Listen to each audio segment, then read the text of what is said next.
Pod Network Entertainment. Lawrence, pagka gusto nila maging civil engineer tulad mo, na maayos makitungo sa kapwa. Civil eh. Oo nga. Anong mga subjects sila dapat magaling? Unang-una, math. Napaka no-brainer yan ang pinaka-importanting prerequisite na mataas dapat grade mo nung high school para makapasa ka sa college na course na engineering. Math, science, physics, tsaka chemistry. GMRC Hindi kailangan. GMRC, syempre, makikitungo ka sa kapwa mo, sa kliyente. Bilang isang civil. Kung wala kang GMRC, wala kang kliyente. Totoo. Marami akong kilalang. Diba? Tsaka drafting, kung meron kayong drafting nung high Ano school. yung drafting? Mag-drawing, diba? Drawing. Ikaw, architect ka, di mo alam drafting. Para sa mga Hampasin kita ng T-square dyan. immortal na. Di alam. Ano yung drafting? Matalinong mga immortal. Alam diba? nila. Alam nila yan. Okay. Matalino yung immortal.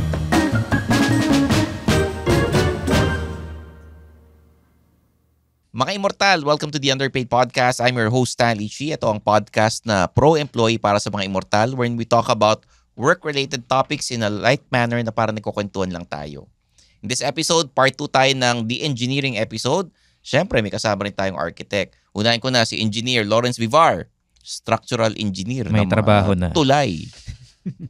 Juan Paulo Mojica, architect. Hello. Corporate architect for 12 years. Hello. Na sumasideline bilang stand-up comedian. Oh, yan. Stand-up comedian din si Lawrence. Yes, sir. No? Si Eds Mondo, isang engineer, structural engineer ng mga building. Yes. Gawa lang ang gawa. Kaibigan ng mga komedyan. Ha? Sure ka ba? Sino sa mga comedian na kaibigan mo? Sige. Kaibigan ko na rin. Dating Okay. kaopisina ni Juan Paulo. Yes, so. Ito ang part 2, mga Immortal. Bago natin simulan, like and subscribe to the Underpaid Podcast. Leave a comment. Rate the podcast. I-share nyo sa mga kaibigan, mga kaopisina at mga kaaway. At i-follow kami sa aming mga social media accounts. Siyempre, yung mga iba nagtatanong, bakit walang video podcast sa Spotify? Kasi po, nanalo ang survey natin na lumipat sa YouTube. Okay? Hanapin nyo po ang videos ng Underpaid sa The Pod Network Entertainment YouTube channel. Yun, Underpaid, panoorin nyo. Para kahit wala kayong ginagawa, nasa bahay kayo, makikita nyo sa malaking screen, di ba? Yung kung ano yung itsura namin, suot namin, yung mga salamin namin, tulad ng salamin ni Juan Paulo na pagkamahal-mahal. Lagay nyo sa 4K para makita nyo yung resolution. Pero hindi 4K ang kanyang salamin. Hindi lang. 4K times 10. Iyon. Uy! Ay, Ito ba? unless sa Quiapo mo binili yan. Saan? Ano lang to? Oo. Ano yan? Yan. Hidalgo. Alta. Alta yan si Juan Paulo. Sa itsura pa lang eh. Hidalgo. T-shirt. Oo nga lang. Tsura pa lang eh. May ano ka ba? May nakamiyo ka ba? May Mirage ka ba, pare? Wala. Wala. Progressive ba yung lens? Hindi, ibang klase. Ang tawag dito. Progressive yung lens, no? Hindi. Progressive. Itong kay Eds, yung transitional lens. Pang tito. May hati sa baba. Iba yung Reading glasses naman yun, yung gano'n. Pag naarawan, magbablock. Pero ito kanina, nagkukwentuhan tayo off cam, no? Nung nakarang episode, pinag-uusapan natin ano ba trabaho ng engineer, ano bang ginagawa ng architect, bakit kayo magka-partner. Ngayon, sa mga nakikinig na may mga pamangkin, pinsan, kamag-anak na pag-graduate pa lang ng senior high school at namimili ng ng course sa college, ano ba yung dapat nilang piliin na, kunyari gusto nila engineering, gusto nila maging architect, ano ba dapat ang piliin nila? Kasi hindi naman pwedeng yung parents ang pipili ng course para sa kanila, di ba? Tama. Dati, uso yun. Ngayon, kaya merong senior high school para yung kids would decide, ito yung course na gusto kong kunin. Tama. Okay. Lawrence, pagka gusto nila maging civil engineer tulad mo, na maayos makitungo sa kapwa. Civil eh. Oo nga. Anong mga subjects sila dapat magaling? Unang-una, math. Napaka no-brainer yan ang pinaka-importanting prerequisite na mataas dapat grade mo nung high school para makapasa ka sa college na course na engineering. Math, science, physics, tsaka chemistry. GMRC that. No, Hindi kailangan. GMRC, syempre, makikitungo ka sa kapwa mo, sa Oo. kliyente. Bilang Kung- isang civil. Kung wala kang GMRC, wala kang kliyente. Oo. Totoo. Marami Oo. ako kilalang. Diba? Tsaka drafting, kung meron kayong drafting nung high Ano yung school. drafting? Mag-drawing, di ba? Drawing. Ikaw, architect ka, di mo alam drafting. Para sa mga Hampasin kita ng T-square dyan. mga immortal na di alam, ano yung drafting? Matalinong mga immortal. Alam Di nila ba? yan. Alam nila yan. Okay, Oo. matalino yung Yeah. immortal. So yan, math, Alam ko ng science, draft drafting. Mm-mm. Ayan. Electronics, kung meron na Ayan, rin. kung Medyo meron. may, related yan. So, kung mahilig mga likot ng electronics, di ba? Oh, yan. Kasama yun. Yan. Para sa akin yan. Ikaw naman, Eds. Kunyari, gusto nila mechanical, chemical engineering, Ayun. ano yung gusto nilang... Kung tingin nilang medyo may pagka-technical sila. So, Mm. yung technical skills, mabilis silang maka-catch up, Mm-mm. tapos mabilis silang maka-solve ng problem. Yan, may potential yan. May potential. Oo. Pag si Eds nagsasalita, may Oo nga, potential. Iba yung Parang potential yung dating. Ibang DOM na klase. DOM eh. No? Ay. Parang ano eh. Para maglalabas ng clutch bag yun. Parang ang producer ng Viva Max, may potential May to. potential to. Iha, gusto mo ba sumikat? Parang ganun ka eh, no? Pasisikatin kita, Iha. Nasa tamang ano ka ba? Nasa tamang industriya ka ba? May bakanting kondo ko, iha. Mga ganyan eh. Pag-aaralin kita. Tipo, sanay na sanay eh. Oh. Ganyan, no? Ganyan. Nawala Kaya, tuloy no, tayo. sabi ni Jeff Nunez, ang mayor ng TPN, ano daw, si Eds parang mangkanor ng mga engineer to eh. Si Nice. Jasper Manala, kasama natin ang ating pod producer. Yan. Oh. Pero ito naman eh, biru-biruan lang. Mabait na tao po si Eds. Yes. Totoo. Siya po ay nagka-carpool, masipag na tao ito. Tagahatid. Taga-hatid, sundo. Sundo. Parang feeling ko sa'yo, sundot. Sundot May, hatid. may apostrophe T. Sundot hatid. Sundot hatid, di ba? Sundot Yan. hatid. Yan. So ano ba bang dapat nilang matutunan, Eds? Tingin ko, kung communication skills Ay, niya, tama. Exactly. Kahit saan naman Importante. trabaho. Paano communication skills? definitely English. Kaso kung Good hindi command in marunong English, mag-English oo. sa bagay, Oo. di ba? Katulad ni Juan Tama. Paulo. Oo. Bakit? Inglesero. Inglesero na. Oh, Ano ba yung mga English words sa engineering na mahirap i-translate sa Tagalog? Tagalog. Alam ko, marami yan. Yung construction terms, no? Oo, yan. Plantilla. Stirrups. Tagalog yun eh. Stirrups kaya. Stirrups. Slab. Slab. Yan. Beams, columns. Beams. mga ganyan. Hindi, may Tagalog naman. Biga, poste. Yan. Pero hindi lahat familiar. Oo, vernacular. Architect, pag sa architect, lahat ng qualifications nila, tanggalin mo lang yung math. Yung architect. Kailangan, kahit I mean, may mga math kami, pero as an architect, hindi naman sa ganun ka-in-depth. Oo. Kasi kaya nga sila na yung magko-compute para sa amin ng mga requirement. Pero kailangan, may artistic side ka. Yun. Kung Creative. maganda na yung sulat mo, Oh. yan, may potential ka ulit. Isasulat ng isasulat ng mga Oo. architect eh. Meron kayong pinag-aaralan na anong style yun? Oo, parang all caps lahat. All caps. Oo, Parang- tapos may parang lettering kayo ng Oo. sarili, Oo. pang architect eh, di ba? Pero ngayon yata, lahat napapansin ko ngayon, computerized na. Oo, pero ngayon, dati talaga. Pinag-sketch ko yung mga engineers ngayon. Mm. Mag-PDF ka na lang. Bakit? Di marunong. hindi na hindi na. Parang doktor yung Striktong ano pala tong si Oo. Ed. Striktong engineer pala to. Anong gagawin mo pag di nakapasa? Oo nga. Iha. Ano, nagtuturo ka ba sa college, Eds? Hindi. Ay. Ikaw yung tipong parang pagbabagsak na medyo ano eh. Pwedeng kausapin. Oo eh. Oo. Magkokompromiso eh. Oo. Sir, I'll do everything that Yan. you'll ask me to. Really? Everything? Oo, mga ganyan. Gusto mo bang pumasa na engineering yan? Patayuin mo to. Mga ganyan. Patay tayo. Hindi, pag architect yun nga, kailangan may artistic side ka in a way. Kasi, kailangan mo yun, material mo yan eh. Para manghalina ng kliyente.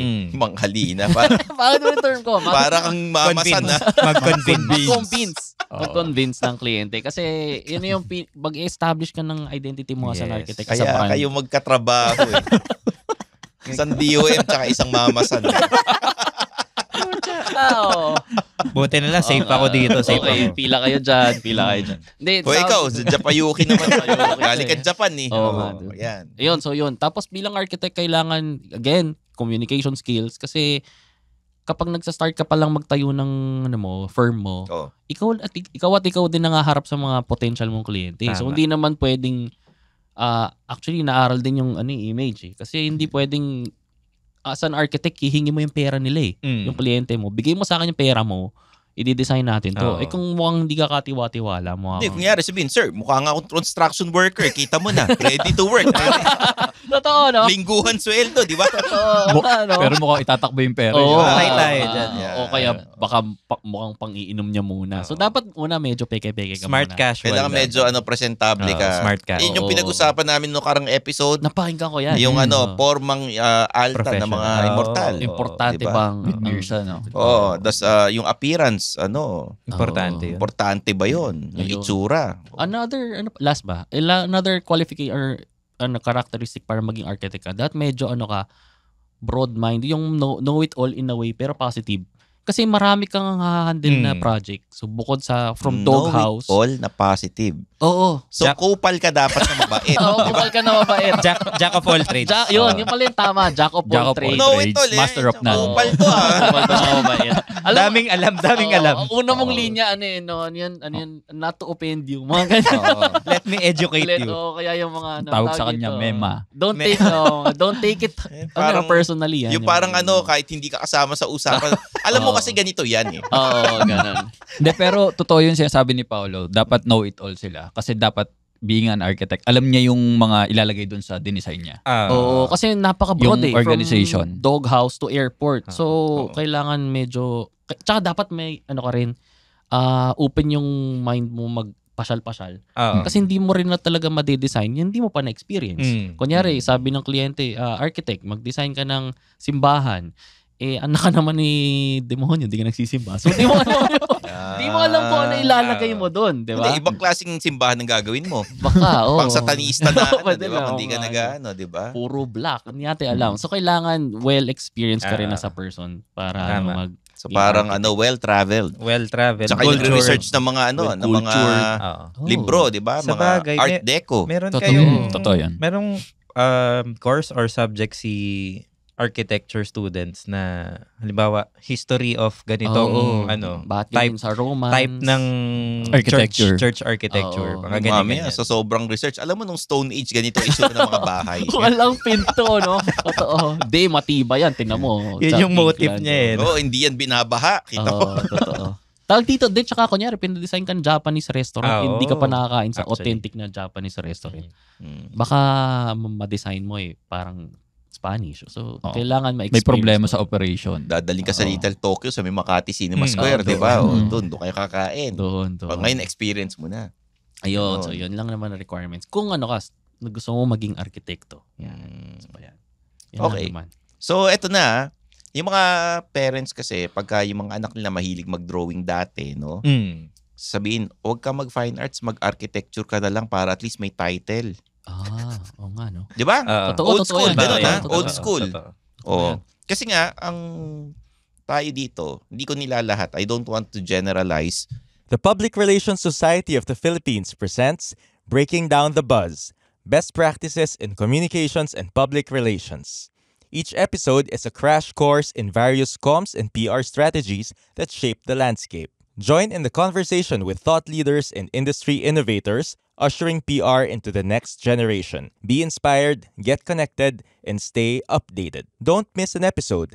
Like, follow, subscribe now, and kickstart your PR career growth with PRSP's Breaking Down the Buzz. Importante yung title. Tama. Hindi na nakontento sa Mr. and Mrs. and ganyan. Hindi na nakontento. Kailangan engineer, architect, Attorney. attorney, yan, Doctor. doktor. Ano ba ba? Doktor. Oh. Yun. Senator. Mga ganun, di ba? Oh, Oo, masyadong ayun, masyado tayong mahilig sa mga Particular. title. Yes. Yung mga awards na yan, ganyan, Oo. mahilig tayo. Nung hindi pa kayo nakapasa sa licensure exams ninyo, iba ba ang tingin sa inyo ng mga peers ninyo? Gumawa po. Ng mga Talaga? Oh, kakilala versus nung kayo may may title, title na. na. Sa akin, hindi ko masabi kasi naghintay muna akong mag-board exam bago ako nag-work. Hmm. So, after graduation, after 4 months, naging licensed na civil engineer na ako. Although Yan sa yung mga sa mga pinsan medyo nga siya, big deal nga siya. Big Uy, deal, si di ba? Oh, si pinsan engineer ganyan. na. Oo, di ba? Medyo Oo. meron siyang bearing. Nakita mo yung ginawa ni Lawrence. Ano ginawa? Mabait. Yan, tama. Ramdam Ganyan ko ginawa niya. Humble brag. Oh. Alam mo kasi hindi ko naramdaman niya kasi after 4 months, engineer na ako. Oo. Ibig sabihin, mga Hindi pa nag-review yan. Di ba? Oo. Puyat pa ako nung nag-exam. Parang Gumimik pa ako noon. Ganon, mabait na di ba? Oo Hindi mo nga. hindi mo mamamalayan na niyayabangan ka. Oh, simpleng mayabang. Yan, di ba? Yan. Ikaw naman, Juan Paulo. Totoo. Simpleng manyak. Iba yun, iba. Iba. Iba Oo, yun. Hindi lahat ng tao kagaya mo, Ed. Elaborate natin yan, Hindi, totoo, may insecurity yan. Kasi Oo. nga, as an architect, pag graduate ka, sabi ko, nung previous episode na hindi ka agad magkakatitle kasi 2 years muna. Oo. So, hindi mo makukuha yung mga benefits ng pagiging lisensyado tulad ng mas mataas na sweldo, Oo. mas maraming responsibilidad, or makakuha ng kliyente na okay. So, kumbaga parang you cannot sit with us kasi wala ka pang title eh. Totoo, Di ba? parang ganun, oo. Parang huwag ka munang humirit-hirit sa mga suggestion mo kasi wala ka namang wala kang title, di ka pa nakakapasa ng licensure exam eh. After mo graduate. Oo, di ba? After 4 months, After 4 months. bakit? May title ka na ba? So, yun. Hindi lahat kagaya ni Lawrence. Pero eventually, tatrabahuin mo din naman yan para mag-gain mo yung respeto ng mga trabaho mo. O sige, explain mo, ano mga tinrabaho mo? Sila Sandali. Hindi, ang mga Hindi, ito. So, after 2 years, nung nakapasa ka na. Oo. Actually, no 2 years na pumasa ng board exam, so pwede mo na sabihin sa mga kamag-anak mo na kinukulit ka dati na ngayon, medyo mahal na ako maningil. Oh. Kasi may lisensya na ako eh. Kasi hindi na sila bumalik. Ayaw na. Hindi, pero Ayaw nag-ibabatingin sa'yo ng mga tao. May tulong siya kasi in a way, meron ka ng pruweba na ito na. Ito na yung Professional pinaghirapan na ko ako. ng 5 taon. Yan Tapos yung dahilan ito kung yung bakit sa labas ng bahay may mga tarpaulin Oo, sinasabi. yun. eh. Oo. Tsaka yung Di sa ba? probinsya may Di ba may mga parang Congratulations. Congratulations. Ano yung tawag dun sa cemetery na Lapid namatay? lapid. Lapid Sa probinsya dami niya, Di ba? tabi-tabi, no? Oo, Sa nakalagay. Architect, nurse. nurse, di ba? Oo. Oo, Sa panabay. ganyan. Padamihan. Sorry, light. Hindi, yun, totoo. Hindi, yun nga, meron ka ng badge of honor. Yes. Pero, But it's a bigger responsibility. tsaka trivia lang, parang hanggang sa ngayon, hindi pa rin ako komportable. Kasi normal sa construction na nagtatawag ako engineer. Oo. Hanggang ngayon, ito para sa akin lang, hindi pa rin ako komportableng tinatawag na architect. Bakit nangopya ka ba nung nangopya ka ba? Parang hindi ka komportable, gano'n. Pinaghirapan mo yan eh. Nakokonsensya. Oo nahihiya ka, gano'n. Kasi parang parang sa akin kasi parang mas gusto ko kilalanin mo muna ako as a person, kung ano yung personalidad ko, paano tayo makitungo as workmate, tsaka tayo acknowledge yan, kasi architect ka or engineer ka. Kumbaga parang kilalanin mo muna ako bago kita yayabangan. Simpleng mayabang din. Isa pa to eh. No? Kaya alam mo yun, parang sinasabi, sino ba to? Ay, architect siya. Yun, yan. Parang parang para ma-justify yung kayabangan. Kasi architect ka nga pala. Yan, sa dulo na. Ganyan. Sa dulo na. Parang later on, Maria, Gali nito. Oo. Kalisensya lang. mga immortal, paki-bleep na lang yung, get out of my sight. Ganun may mga bad words kayo naririnig, get out of my sight. Yun, so yun. Yun niya. Pag everything naman na in-earn mo that, pinapanindigan mo, pero may responsibilidad na kaakibat. Like police, parang ganun. Or abogado. Ba't mo naman ikukumpara yung architect sa police? Sa bagay, pareho sila naniningil. Matulis. No? Naniningil. Pares matulis. Naniningil kayo pagkatrabaho, di ba? Sumisweldo kayo, parang di ba? ganun nga. Oo. Ikaw, Ikaw naman, Eds, nagbago ba tingin sa'yo ng mga tao, ng mga kamag-anak mo nung bigla kang nakapasa bilang engineer? Definitely. Wow. Yun yung experience ko. So medyo feeling nila ang laki ng sahod ko. Totoo naman. That time. Mm-mm. So tuwing may reunion, engineer. Tuwing Pasko. Kahit pa sa ninong mong engineer, Oo. manghingi. Manghingi ng laptop. Dumami rin yung inaanak ko. Ano pinakamahal na binigay mong regalo sa inaanak mo? qualify natin na inaanak. Inaanak, hindi sa inanakan, ha? Card ng Uniqlo. Okay. Oh, Gift di ba? card. Gift GC. card. Oh. Magkano laman? 1,000. Wow. Magalante. Galante si Ninong. Ano naman after 5 years? Ito yung tipong Ito yung tipong ninong na nagbibigay ng SM na GC. After 5 years yun. Ilang boxers yun sa Uniqlo? Dalawa.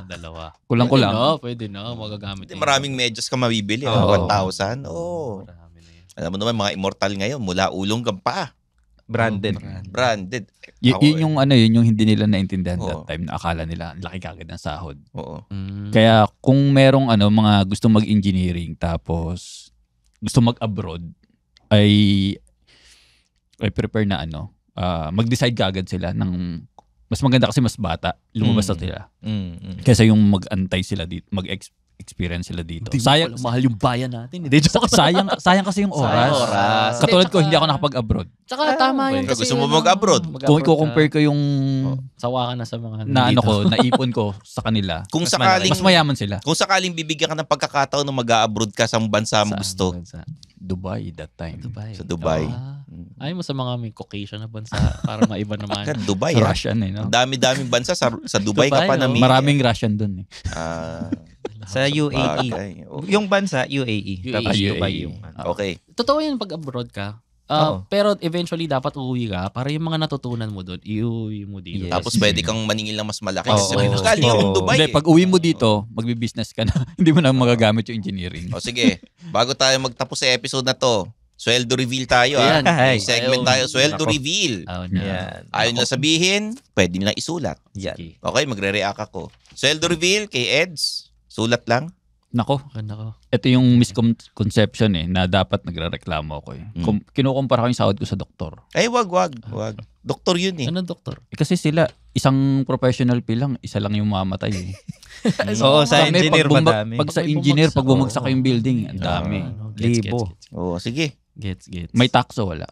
Hindi, basta Lahat yung na. magkano ang Yan oh. Wow. Hindi ko maintindihan sulat mo.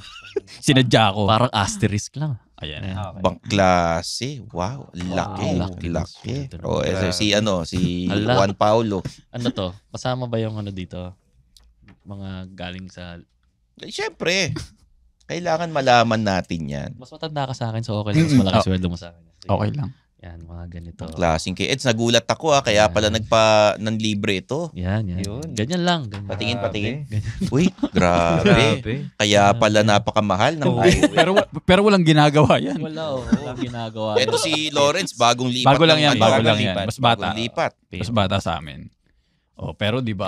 Wow, Okay laki, din, okay laki. din. Pero newly Oo. hire yan. Oo, Diba? laki Imagine Oo. mo. Anong araw kayo pumapasok ikaw, Lawrence? Ilang araw ka pumapasok sa isang Magiging linggo? hybrid ako eh. So, 3 days sa office, 2 Electric. days sa Bahay. work from home. Kaya pala ganito kalaki sweldo. Ikaw pare?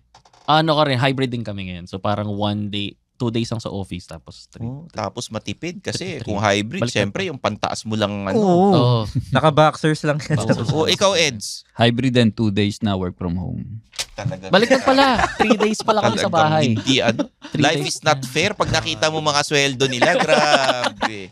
Pero mas nakakapagod sa work from home Oo, kasi totoo. Dahil hanggang di mo alam yung oras eh. Oo. Lagi kang on call kasi. On call lagi. Ang daming meetings. Dinedepensa ko ng sarili ko kasi Nagla-lunch ka. Grabe. So sa mga immortal dyan na gustong maging architect, engineer, tularan nyo si Eds. Sila Lawrence at si Juan Paulo. Magtiyaga kayo. Yan. Oo. Huwag mainip. Huwag Huwag mainip. Okay lang na mababa sahod. Sa In simula. time. Sa simula Oo, lang. Sa simula. Oo. Tataas yan. Alam mo, Jasper, Jeff, pag nakita nyo itong papel ito, maiiyak na naman kayo. Pakishred Grabe. Yan.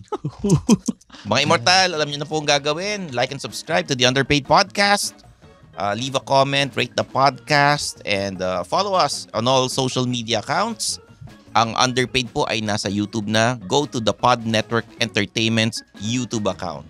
For Lawrence Vivar, Juan Paulo Mojica, and Eds Mondo, I'm your host, Stanley Chi, and this is the Underpaid Podcast.